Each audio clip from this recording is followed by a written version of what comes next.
Turkey's foreign minister says that his country and the U.S. are to provide air cover to anti-government militants in Syria.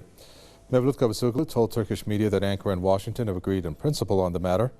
Cavusoglu said that the air support will begin as soon as the militants, who are now being trained and equipped in Turkey, enter neighboring Syria.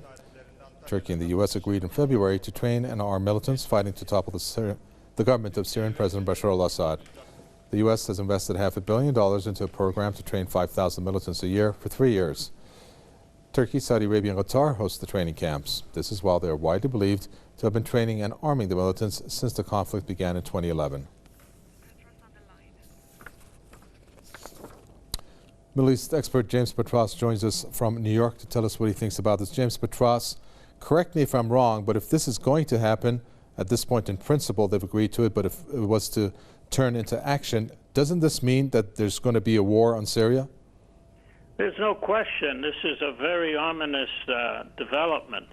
The fact is that Turkey and the U.S. have been engaged in covert activities in a land war. They have been supporting a very mixed bag of oppositionists, which includes extremists from Al-Qaeda and groups affiliated with Al-Qaeda. Now to give them air support will be a tremendous setback for any peaceful resolution.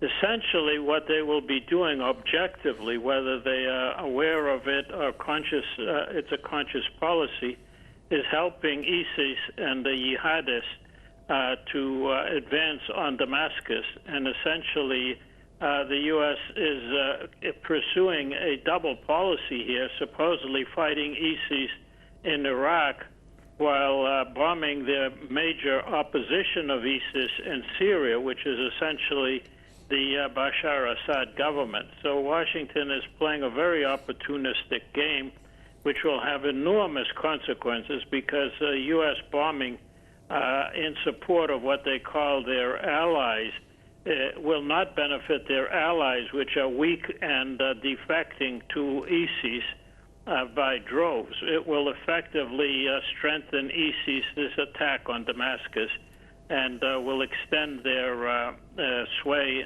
and influence in the Middle East. Well, 3 letters for you there, James Petras. FSA, whatever happened to them? 2012, if you recall, they were being touted. They have dissolved in warring factions. Some of them have actually defected to more extremist but more effective groups.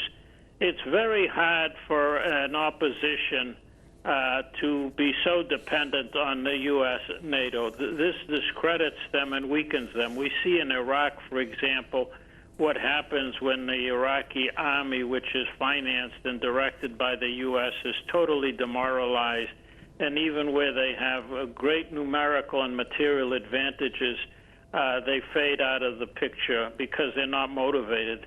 None of the Arab forces are willing to sacrifice their lives under U.S. tutelage, and this will be certainly the case in Syria. Whatever part the opposition takes with regard to U.S. interests will lead to demoralization, defections, and ultimately strengthen that pole of the opposition which makes claims to speak for Islam and nationalism. And I think the net result of the U.S. Support for whatever group will be that the money will be recycled into the hands of ISIS. That's inevitable. Thank you very much for that, James Petras, Middle East expert there from New York.